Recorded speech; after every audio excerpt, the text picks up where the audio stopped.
बिस्मिल्लाहिर्रहमानिर्रहीम। नाज़रीन अस्सलाम वालेकुम, मैं हूं इमरान वसीम।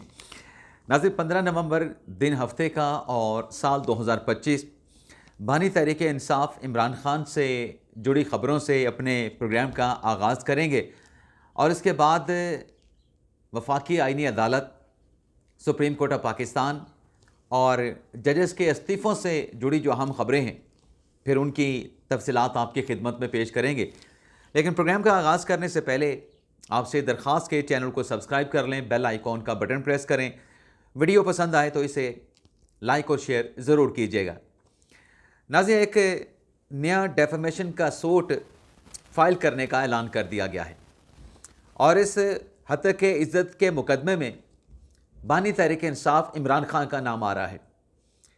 अब ये नया डेफेमेशन का सूट क्या है, इमरान खान का नाम क्यों आ रहा है, इस खबर की डिटेल पे आने से पहले लाहौर की अदालत में जो शहबाज शरीफ ने इमरान खान के ख़िलाफ़ डेफेमेशन का यानी हत्या के इज़्ज़त का जो मुकदमा कर रखा है, और ये नाज़िम मुकदमा एक ऐसे मोड़ पे जा पहुंचा है जहां सियासी और कानूनी हलकों में शहबाज शरीफ का इमरान खान के ख़िलाफ़ दर्ज करवाया गया, फ़ाइल करवाया गया ये जो मुकदमा है, ये तवज्जो का बाइस बन चुका है। अब आज जो मिनिस्टर हैं इंफॉर्मेशन के अता तारर साहब, उनकी जानिब से इमरान खान के ख़िलाफ़ और शहबाज शरीफ के हक़ में बयान कलमबंद करवाया गया और इमरान खान साहब के लॉयर ने उन पर जिरा का प्रोसेस मुकम्मल किया है। लेकिन इसके बाद जो जज साहब हैं यलमाज़ गनी साहब, उन्होंने आइंदा तारीख जो कि 29 नवंबर की डाली है। आइंदा समाअत पर जो स्पीकर पंजाब असम्बली हैं मलिक अहमद ख़ान साहब, उन्हें अदालत में बुला लिया है। अब जैसे मैंने कहा कि ये मुकदमा डेफामेशन का सियासी और कानूनी हलकों में तवज्जो का मरकज़ बना हुआ है। अब यहाँ पे इमरान खान साहब जो हैं वो डिफेंडेंट हैं और इमरान खान के ख़िलाफ़ जो पटिशनर है वो शहबाज शरीफ साहब हैं। लेकिन एक और भी डेफामेशन का मुकदमा है। वो मुकदमा जब ख्वाजा आसिफ साहब ने शौकत खानम हॉस्पिटल से मुतल्लिक़ कुछ इंकशाफात किए थे, इमरान खान साहब ने ख्वाजा आसिफ के ख़िलाफ़ इस्लामाबाद की अदालत में हत्या का मुकदमा दायर किया था कि ये जो शौकत खानम हॉस्पिटल पे जो इल्ज़ामात लगाए हैं ख्वाजा आसिफ साहब ने, ये झूठे, मनगढ़ंत, बेबुनियाद हैं। अब एक तरफ आप ये देखें कि फ़र्क क्या है। फ़र्क ये है कि शहबाज शरीफ साहब के जो वकला हैं, शहबाज शरीफ साहब ख़ुद भी अदालत में पेश हो रहे हैं, शहबाज शरीफ के गवाहान भी अदालत में पेश हो रहे हैं, और दूसरी जानब जो इमरान खान साहब ने केस फाइल कर रखा है ख्वाजा आसिफ के ख़िलाफ़, और मामला हॉस्पिटल का है। हॉस्पिटल के जो फंड्स थे उन्हें किसी जगह पे कतर में इन्वेस्ट करके रेवलेशन ये हुई थी, ख्वाजा आसिफ ने कहा था कि वो पैसा डूब गया है, जो इन्वेस्टमेंट की गई थी, जो सरमायाकारी की गई थी, उसमें नुकसान हो गया है। अब यहाँ पर जो इमरान खान साहब का हत्या का केस है ख्वाजा आसिफ के ख़िलाफ़, यहाँ पे इमरान खान साहब के वकला ख्वाजा आसिफ पे जिरा नहीं कर रहे, जिरा के लिए ख्वाजा आसिफ को बुला नहीं रहे और तारीख पे तारीख चल रही है। और दूसरी जानिब जहाँ पे शहबाज शरीफ का इमरान खान के ख़िलाफ़ केस है, वहाँ पे वो नहीं चाह रहे शहबाज शरीफ साहब, उनकी लीगल टीम, के केस जो है मज़ीद प्रलॉन्ग हो, मज़ीद ताख़ीर का शिकार हो। लेकिन जो इमरान खान साहब का मुकदमा है ख्वाजा आसिफ के ख़िलाफ़, उसे जानबूझ के जो पटिशनर साइड है, जो शिकायत कुनंदा साइड है, वो उसको ताख़ीर का शिकार कर रही है। अब आप देखें कि बरतानवी जरीदे इकोनॉमिस्ट ने जो आज इमरान खान साहब से मुतल्लिक़ जो आर्टिकल लिखा है, जिसमें यह कहा गया है कि जनरल फैज़ हमीद जो थे DGISI, वो इमरान खान के लिए बुशरा बीबी साहबा को इस्तेमाल कर रहे थे। अच्छा, कैसे इस्तेमाल कर रहे थे कि जो इन्फॉर्मेशन होती थी वो बुशरा बीबी साहबा तक पहुंचा दी जाती थी और बुशरा बीबी साहबा उस इन्फॉर्मेशन को इमरान खान तक इस अंदाज से पहुंचाती थी कि शायद उन्हें रूहानियत से उस इन्फॉर्मेशन का पता चला है। तो जब वो 2-3 दिन 4 दिन के बाद वो बात दुरुस्त साबित होती थी, जो ISI से बुशरा बीबी साहबा तक पहुंचती थी और बुशरा बीबी साहबा उसे अपना रूहानी कमाल बता के खान साहब के आगे पेश करती थी, तो खान साहब का जो तकिया है, जो ईमान है, जो यकीन है बुशरा बीबी साहबा पर मज़ीद बढ़ जाता था। एक तो उसकी बात की है बरतानवी जरीदे ने। दूसरा, बरतानवी इकोनॉमिस्ट पेपर ये भी लिखता है कि इमरान खान साहब का जो रिफॉर्म का एजेंडा था, क्योंकि बुशरा बीबी साहबा का इमरान खान की शख्सियत पे इतना असर बढ़ चुका था कि खान साहब उनके रूहानी असर के ज़ेर असर आने के बाद खान साहब वो अपना जो एजेंडा था रिफॉर्म्स का उसे इम्प्लीमेंट नहीं कर सके, उसको नाफिज नहीं कर सके। अब इकोनॉमिस्ट के इस आर्टिकल पे पाकिस्तान तहरीक इंसाफ का ये कहना है, हालांकि उन्होंने जो आर्टिकल लिखा है बरतानवी जरीदे ने, उसमें खान साहब की कबीना के एक वज़ीर का जिक्र किया गया है, ड्राइवर और बनी गाला के मुलाजिम और ड्राइवर का जिक्र किया गया है। लेकिन तहरीक इंसाफ ने कहा कि ये जो आर्टिकल है इसमें किरदार कुशी की गई है। ना सिर्फ किरदार कुशी की बात की गई, बल्कि ये भी ऐलान किया गया बैरिस्टर गौहर की तरफ से कि इस पर हम डेफामेशन का सूट फाइल करेंगे, हत्या के इज़्ज़त का मुकदमा दायर करेंगे। अब इससे पहले नाज़रीन आपको याद होगा कि जब उमर फ़ारूक ज़हूर ने शाहज़ेब खानज़ादा के प्रोग्राम में इंकशाफ किया था कि वो जो घड़ी, काबे वाली जो घड़ी है, वो कैसे ख़रीदी गई, कैसे मुत्तहिदा अरब अमारात में उसको बेचा गया और वो उमर फ़ारूक ज़हूर तक कैसे पहुंची। जब उन्होंने ये बातें की ना उमर फ़ारूक ने शाहज़ेब खानज़ादा के प्रोग्राम में जियो न्यूज़ में, तो तब खान साहब गिरफ़्तार नहीं हुए थे। तब ये खान साहब ने कहा था कि मैं शाहज़ेब खानज़ादा को और जो उमर फ़ारूक ज़हूर है उनके ख़िलाफ़ दुबई में और दुबई के साथ साथ बरतानिया में इनके ख़िलाफ़ मैं केस फाइल करूँगा। अब तब भी बड़ा ऐलान हुआ था, लेकिन कोई डेफामेशन का सूट शाहज़ेब खानज़ादा या उमर फ़ारूक के ख़िलाफ़ इमरान खान साहब की किरदार कुशी पे फाइल नहीं किया गया था। क्यों नहीं फाइल किया गया था? क्योंकि वहाँ पे किरदार कुशी नहीं बल्कि कुछ फैक्ट्स बयान किए गए थे।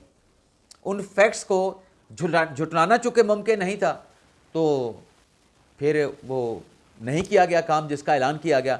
अब यहाँ पे बरतानवी जरीदा है, वहाँ पे जियो न्यूज़ था, जियो न्यूज़ के एंकर थे। यहाँ पे बरतानिया का अखबार है और बरतानिया का अखबार या जरीदा जो है ऐसे कोई ख़बर नहीं लगाएगा। अब अगर जैसे ऐलान किया गया है तहरीक इंसाफ के चेयरमैन की तरफ से किरदार कुशी की गई है, तो फिर बिस्मिल्लाह करें, बिस्मिल्लाह करें और बरतानिया की अदालतों में जाके केस फाइल करें। और अगर ये झूठा आर्टिकल है इमरान खान के ख़िलाफ़, बुशरा बीबी साहबा के ख़िलाफ़, तो डेफिनेटली पाकिस्तान की अदालतों पे तो तहरीक इंसाफ को यकीन नहीं है, क्योंकि अब वो बंदयाल दौर वाली, गुलजार दौर वाली, खोसा दौर वाली या साकिब निसार दौर वाली वो अदालतें तो नहीं रही। तो चले बरतानिया में तो पाकिस्तान वाला सिस्टम नहीं है ना, बरतानिया के अदालती निज़ाम पर तो पूरा यकीन है। तो अब वहाँ पर जाके इकोनॉमिस्ट के ख़िलाफ़ जो केस फाइल करें, सिर्फ ऐलान ना करें, ये केस वहाँ पर फाइल भी होना चाहिए। अब नाज़रीन अदालती साइड पर आ जाते हैं। नाज़रीन लाहौर हाई कोर्ट के जस्टिस शम्स महमूद मिर्ज़ा साहब, जिन्होंने आज अपने ओहदे से मुस्तफ़ी होने का ऐलान किया, उनके इस्तीफ़े से मुतल्लिक़ ये ख़बर सामने आई कि मशवरा तो 2 जजेस का हुआ था। 2 जजेस ने मशवरा करने के बाद आज इस्तीफ़ा देने का फ़ैसला किया था। अब शम्स महमूद मिर्ज़ा साहब आ गए लाहौर हाई कोर्ट में और वहाँ पर आके उन्होंने अपना इस्तीफ़ा दे दिया, लेकिन दूसरे जो साहब थे, जो जज साहब थे, वो लाहौर हाई कोर्ट पहुँचे ही नहीं, उन्होंने इस्तीफ़ा दिया ही नहीं। बल्कि जब उनसे रब्ता किया गया कि उनसे पूछा जाए भी रात तो आपके साथ ये तय पाया था कि आप भी रिज़ाइन करेंगे, तो अब वो कहाँ पे है, तो उनका टेलीफोन नंबर बंद जा रहा है। ये ख़बर जो है, ये रिपोर्ट जो है, नाज़रीन दुनिया न्यूज़ के बड़े सीनियर सहाफ़ी हैं मोहम्मद इशफाक साहब, उन्होंने इस बात का इंकशाफ किया है कि 2 जजेस ने बैठ के एक साथ इस्तीफ़ा देने का फ़ैसला किया था। अब एक जज साहब ने इस्तीफ़ा दे दिया है, दूसरे जज साहब का मोबाइल बंद हो गया है, ऑफ जा रहा है। लेकिन इसी दौरान एक ख़बर आती है कि इस्लामाबाद हाई कोर्ट के जो जज हैं जस्टिस सरदार इजाज़ इसाक, उन्होंने भी इस्तीफ़ा दे दिया है, वो भी अपने जज के ओहदे से मुस्तफ़ी हो गए हैं। तो नाज़रीन ये जो सरदार इजाज़ इसाक साहब से मुतल्लिक़ ख़बर चल रही है, ये फ़ेक न्यूज़ है।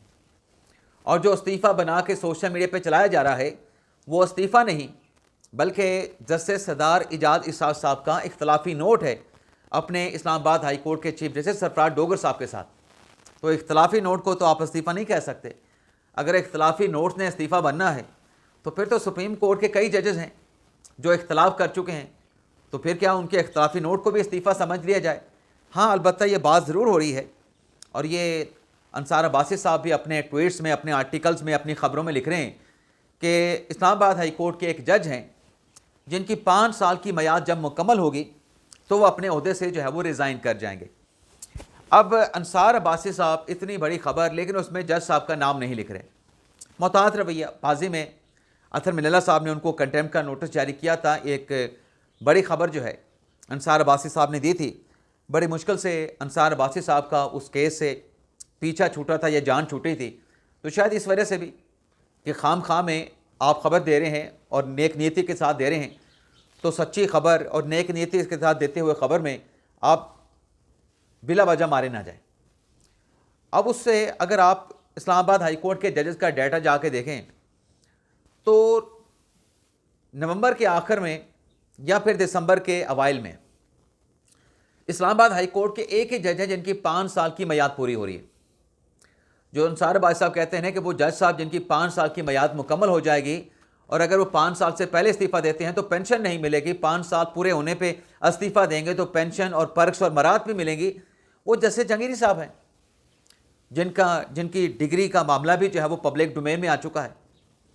वो भी अभी फैसला होना है सिंध हाई कोर्ट से, लेकिन वो जज साहब कोई और नहीं, वो तारिक महमूद जहांगीरी साहब हैं। तो सरदार इजाज़ इसाक साहब का तो कोई इस्तीफ़ा नहीं आया, आगे चल के शायद आने वाले दिनों में आ जाए, लेकिन तारिक महमूद जहांगीरी साहब हो सकते हैं जिनसे मुतल्लिक अंसार अब्बासी साहब नाम लिए बगैर अपने आर्टिकल्स में बात कर रहे हैं, क्योंकि गालिबन 30 नवंबर को या फिर दिसंबर के पहले दूसरे हफ्ते में जहांगीरी साहब की जो 5 साल की मियाद है बतौर इस्लामाबाद हाई कोर्ट के जज की वो मुकम्मल हो रही है। इसके अलावा नाज़रीन, वफाकी आईनी अदालत की अगर हम बात करें तो कोई कॉज लिस्ट जारी नहीं की गई, कोई कोर्ट प्रोग्राम जारी नहीं हो सका। बताया गया है या पता ये चला है कि पीर के रोज़ जब 2 जजेस हलफ उठाएंगे, जस्टिस रोज़ी खान साहब और जस्टिस रिटायर्ड अरशद हुसैन शाह साहब, उसके बाद फौरी तौर पे कोर्ट प्रोग्राम जारी होगा, बेंच तश्कील होगा और 3 या 5 मुकदमे फौरी तौर पे समाअत के लिए मुकर्रर होंगे। अदालत लगेगी, उन मुकदमात को सुनेगी और मुतलका जो फ़रीक़ैन हैं, जो वकला हैं, उनको नोटिस जारी किए जाएंगे। अगर उन दरख्वास्तों में कोई सब्सटेंस हुआ या अगर पहले से चलते हुए केस हैं जो कि सुप्रीम कोर्ट से मंगवाए गए हैं, ट्रांसफ़र किए गए हैं फेडरल कॉन्स्टिट्यूशन कोर्ट में, तो उनमें तो फिर तमाम फ़रीक़ैन को वैसे ही पेश होना होगा। तो एक तो नाज़रीन ये बात है। दूसरा नाज़रीन, जो एक बात कही जा रही है, एक प्रोपेगेंडा या गलत फहमी वफाकी आईनी अदालत से मुतल्लिक कि ये तो एक नई अदालत है। नई अदालत किन प्रेसिडेंट्स पे चलेगी, यानी कौन से ऐसे माजी के अदालती फ़ैसले हैं जिनकी रोशनी में वफाकी आईनी अदालत अपने फ़ैसले करेगी। और इस दलील की सपोर्ट में कहा यह जाता है या आर्गूमेंट ये दिया जाता है कि सुप्रीम कोर्ट के फ़ैसले तो आईनी अदालत मानने की पाबंद नहीं है, तो फिर कौन से फ़ैसले इस आईनी अदालत में प्रेसिडेंट के तौर पे पेश किए जाएंगे। अब नाज़रीन, माजरत के साथ ये जहलाना अप्रोच है, ये जहलाना आर्गूमेंट है या लॉजिक है, ये मेरी राय है, गलत भी हो सकती है। क्योंकि आप ये देखें, जब दुनिया की सबसे पहली अदालत बनी थी तो कौन सी प्रेसिडेंट को देख के वो अदालतें फ़ैसले किया करती थी जब पहली मर्तबा अदालतों का निज़ाम राइज हुआ था। कोई जब पहली नई अदालत बनती है तो कोई प्रेसिडेंट नहीं थी, डेफिनेटली नहीं थी। इसी तरीके से नाज़रीन, जब परवेज़ मुशर्रफ का मुकदमा, जब उनके खिलाफ आर्टिकल 6 का मुकदमा बनाया गया तो कौन सी प्रेसिडेंट थी किस अदालत की या किसी भी अदालत की कि आर्टिकल 6 के मुकदमे में फ़लाँ अदालत ने यह फ़ैसला किया था। अपनी नौयत का वो पहला केस था परवेज़ मुशर्रफ के ख़िलाफ़ आर्टिकल 6 का, और ये मखसूस नशिस्तों का केस भी, ये भी अपनी नौयत का पहला मुकदमा था। और दूसरा एक और बात, जो सुप्रीम कोर्ट के फ़ैसले हैं ना, बेशक वफाकी आईनी अदालत उन फैसलों की पाबंद नहीं है, लेकिन हाई कोर्ट के फ़ैसले और सुप्रीम कोर्ट के फ़ैसले सपोर्ट के लिए, कानूनी मुआवनत के लिए, कानूनी आर्गूमेंट्स के लिए या कॉन्स्टिट्यूशन आर्गूमेंट्स के लिए ये आईनी अदालत में आप दे सकते हैं। कोई बाइंडिंग नहीं है, ये सिर्फ प्रोपेगेंडा किया जा रहा है कि आप इन फैसलों की आईनी अदालत पर बंद नहीं, चलें आप आईनी अदालत को एक लम्हे के लिए भूल जाएं। जो सुप्रीम कोर्ट है, क्या सुप्रीम कोर्ट अपने दिए हुए फैसलों की पाबंद है? नहीं पाबंद। सुप्रीम कोर्ट के जजेस मुझे कॉन्स्टिट्यूशन निकाल के दिखा दें जो ये मिसाल पेश करते हैं भी प्रेसिडेंट कौन सी होंगी। कॉन्स्टिट्यूशन में कहाँ लिखा है कि जो अदालतें हैं, चाहे वो हाई कोर्ट है, चाहे वो सुप्रीम कोर्ट है, चाहे वो फेडरल कॉन्स्टिट्यूशनल कोर्ट है, वो अदालती फैसलों की पाबंद होंगी। कॉन्स्टिट्यूशन में तो लिखा है कि अदालतें आइन और कानून की पाबंद होंगी, अदालतें आइन और कानून की पाबंद होंगी। और जैसे मैंने कहा कि सुप्रीम कोर्ट भी अपने फैसलों की पाबंद नहीं है, उसकी लॉजिक यही है कि सुप्रीम कोर्ट आइन और कानून की पाबंद है। हाँ, एक सपोर्ट के लिए, कानूनी मामनत के लिए आप अदालती फैसलों की मिसालें पेश कर सकते हैं, लेकिन वो सहीफ़ा नहीं है। अब ये मैं क्यों कह रहा हूं कि वो सहीफ़ा नहीं है? ज़फ़र अली शाह का केस है ना, जिसमें परवेज़ मुशर्रफ को 3 साल तक आइन में अमेंडमेंट करने का राइट दे दिया गया था कि जो मर्जी तुम कॉन्स्टिट्यूशन में करो। इसी तरीके से जो जुल्फ़िकार भुट्टो का अदालती कत्ल का केस है, क्या उसको अदालती मिसाल के तौर पे पेश किया जाता है? क्या 200 केस को, आसमा जलानी केस को, जिसमें इंडोर्समेंट कर दी गई डिक्टेटर्स की, क्या उसे अदालती प्रेसिडेंट के तौर पे पेश किया जाता है? नहीं पेश किया जाता, बल्कि ऐसे फैसलों को अदालती माथे पे बदनुमा दाग करार दिया जाता है। और फिर दूसरा ये भी है कि जब ये अदालतें, कॉन्स्टिट्यूशन अदालत बैठेगी, उनके सामने जब वकला पेश होंगे तो वहीं से फिर आपके प्रेसिडेंट सेट होना शुरू होंगे। ये पहली अदालत है, कॉन्स्टिट्यूशनल कोर्ट है, इब्तिदा से अपने काम का आगाज़ करेगी, ज़ीरो से अपने काम का आगाज़ करेगी। तो ये बहस फजूल है। ये फजूल का जो है आईनी अदालत को, आईनी अदालत के जजेस को इस किस्म के सवालात में फंसाने की कोशिश की जा रही है। भाई आपके पास अगर प्रेसिडेंट मौजूद हैं, सुप्रीम कोर्ट की हैं, हाई कोर्ट्स की हैं, आप पेश करें आईनी अदालत में। आईनी अदालत उसके साथ मुत्तफिक हुई तो अपना प्रेसिडेंट बना देगी उसको, वो प्रेसिडेंट आईनी अदालत का प्रेसिडेंट बन जाएगा। उसमें एक नई इनोवेशन आ जाएगी, बड़ी अदालत की सपोर्ट उसमें शामिल हो जाएगी। तो ये कहना कि प्रेसिडेंट के बगैर अदालत नहीं चल सकती, ये एक जहालाना अप्रोच है, मेरी नज़र में जहालाना अप्रोच है। इसके अलावा नाज़रीन, मोहन सलाई साहब, जिनकी कस्टडी के लिए पाकिस्तान ने, FIA ने इंटरपोल से रजू किया था, 2 साल की इन्वेस्टिगेशन के बाद इंटरपोल ने मोहन सलाई के खिलाफ जो मुकदमा था, आज की रिपोर्ट के मुताबिक उसको क्लोज़ कर दिया गया है। इस्लामाबाद G11 में जो हमला हुआ उसका एक और सहूलतकार पकड़ा गया है जो कि दर्जी है, और पेशावर से इसने जो खुदकुश जो जैकेट बनाई गई थी, उस जैकेट की तैयारी में इसने रोल अदा किया था। तो ये एक और सहूलतकार जो है G11 हमले का जो है, वो पुलिस ने, सिक्योरिटी फोर्सेस जो है, उसको गिरफ़्तार किया है और उससे बड़े इंकशाफात की तवक्को है। इजाज़त चाहते नाज़रीन, अल्लाह हाफ़िज़।